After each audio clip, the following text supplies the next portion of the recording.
There are days when the lightning doesn't just strike, it lights the whole path. And today is one of those days. Between a quote that could split the fan base, a rumor that could raise the ceiling at SoFi, a brutal reality check about protecting our quarterback, and a quiet roster move that tells you exactly how this team is thinking, the Chargers are right in the middle of the NFL's spotlight. You're not going to believe what we've got today, so smash that like button, subscribe, and buckle up with me, because the last detail is the kind of thing that can quietly swing a playoff game. There's one kind of quote that instantly becomes fuel, or gasoline on a fire. That's what happened when Jim Harbaugh met the media after the gritty 16-13 win over the Chiefs. Don't gloss over it. That was the Chargers' first season divisional sweep of Kansas City since 2013. That's not just a stat. That's a mental hurdle. That's the kind of result that changes how a locker room believes. But right after that, the question everybody's been asking finally got said out loud. Why does this offense feel stuck early in games? Why does it feel like we're driving with the parking brake on, especially in the first half? Because the numbers are uncomfortable. Over the last 2 games combined, the Chargers have just 349 passing yards. On the ground, they're averaging under 4 yards per carry, 3.92.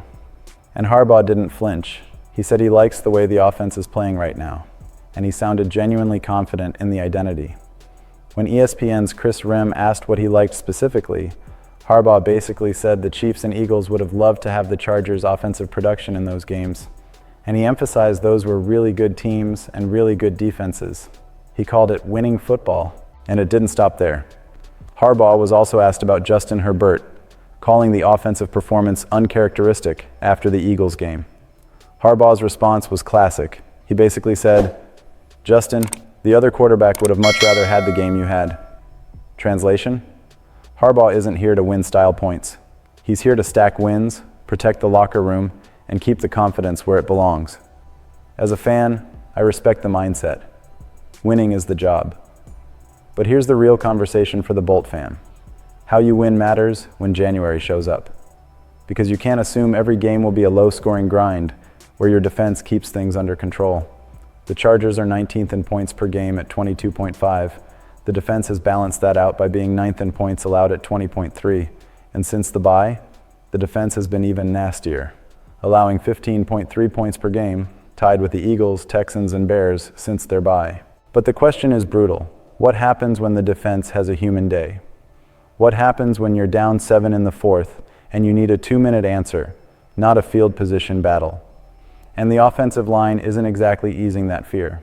Via ESPN win rate stats, the Chargers rank 32nd in pass block win rate and 31st in run block win rate. That's foundation level trouble. Slow starts plus shaky blocking is how you end up living in 3rd and long, praying for a miracle throw instead of moving the chains like a real contender.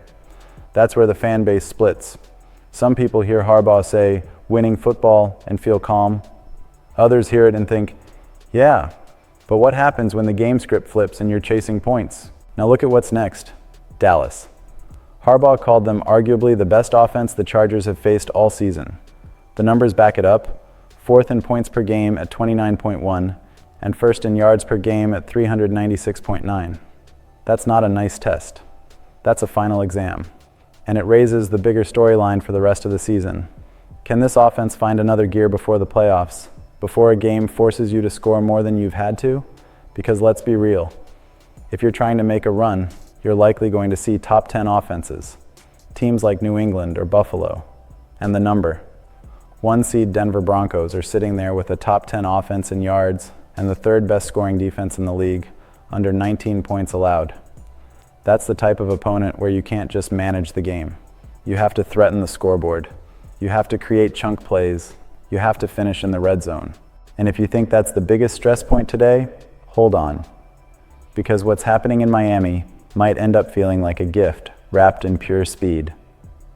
The Dolphins' decision to bench Tua Tagovailoa could shift the future for Tyreek Hill. Hill has consistently voiced how much he wants to play with Tua, so if Miami is truly pivoting, the ripple effects get real fast. His contract is set to expire after the 2026 season, and if the Dolphins ever decide it's time to cash out, the trade market would go nuclear.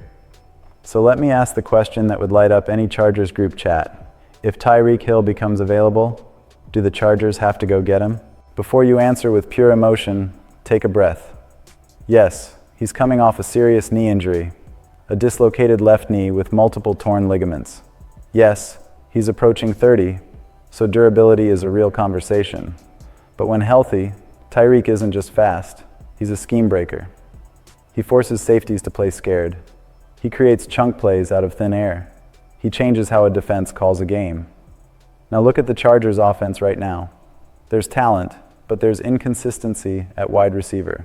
Keenan Allen started strong, but the wear and tear is showing. He's topped 45 receiving yards in just one of his last 7 games. Quentin Johnston has struggled to stay steady. He went catchless in the Week 11 loss to the Jaguars and has scored only once over the past 5 weeks. In January, that kind of volatility can kill a playoff run. You can't live on almost. You need answers. Now imagine Tyreek in powder blue with Justin Herbert's arm strength. Defenses have to tilt coverage. That opens the middle. It makes life easier for Lad Mukon Key. It creates better matchups for Oronde Gadsden too. It turns 3rd and long into one play, and we're in the red zone. And it fits the bigger vision. Harbaugh wants physical football, but he also wants the knockout punch when the moment calls for it. And the Chargers actually have the flexibility to explore it. Draft capital and cap room to have real conversations if the opportunity shows up. But here's the catch. None of it matters if you can't keep Herbert upright. And that brings us to the most painful truth of this season. Justin Herbert is winning in spite of chaos. 10 wins, 4 losses, and it still feels like every snap comes with the same anxiety. Does he have time, or is he running for his life again? That point hit mainstream on the Pat McAfee show, where it was argued the Chargers would be unstoppable if the starting offensive tackles were healthy. But Joe Alt suffered a season-ending injury in Week 4, and Rashawn Slater's season ended before it really started. 2 pillars gone, and Herbert has been forced to operate behind a patchwork front for most of the year. McAfee said what every Chargers fan has felt. Herbert was running for his life, and it matches the season-long reality.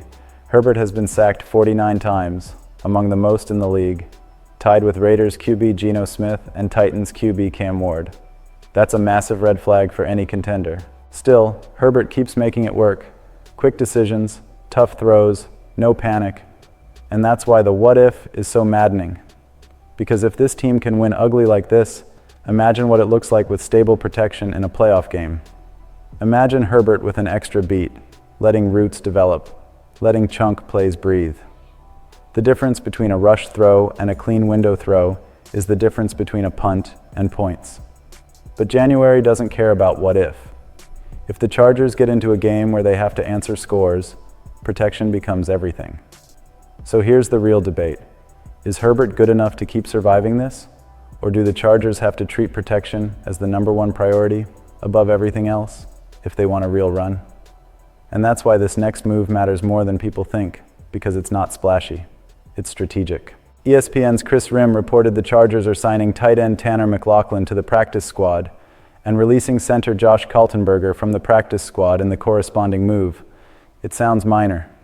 In December, it's a message. McLachlan, 26, was a 6th-round pick by the Bengals in the 2024 NFL Draft out of Arizona. He signed a 4-year rookie deal, but was waived with an injury designation coming out of camp this year. He appeared in 2 games for Cincinnati in 2024. And here's the interesting part. The Chargers signed him earlier in December, released him a few days later, and now they're bringing him back. That doesn't happen by accident. That's evaluation and fit. With the line struggling, tight ends become protection insurance. They help in the run game. They chip edges. They're the quick-out safety valve when the pocket collapses. So prioritizing TE depth on the practice squad tells you the Chargers are preparing for scenarios and keeping options open for game plans that protect Herbert and keep the offense on schedule. So connect the picture. Harbaugh is defending winning football while the offense searches for rhythm. A Tyreek Hill domino could raise the ceiling if Miami ever opens that door. Herbert is battling through one of the roughest protection situations you'll see from a contender. And behind the scenes, the Chargers are making small moves to stay ready. Now I want it from you. Do you trust the way they're building this? Or do you think they need to get aggressive and chase that final piece? Should the Chargers swing big for a weapon? Or should every resource go into keeping Herbert clean? Drop your take in the comments, because I already know this will split the Bolt fam. If you enjoyed this breakdown, hit like, subscribe, and stay locked in. This season still has some insane chapters left.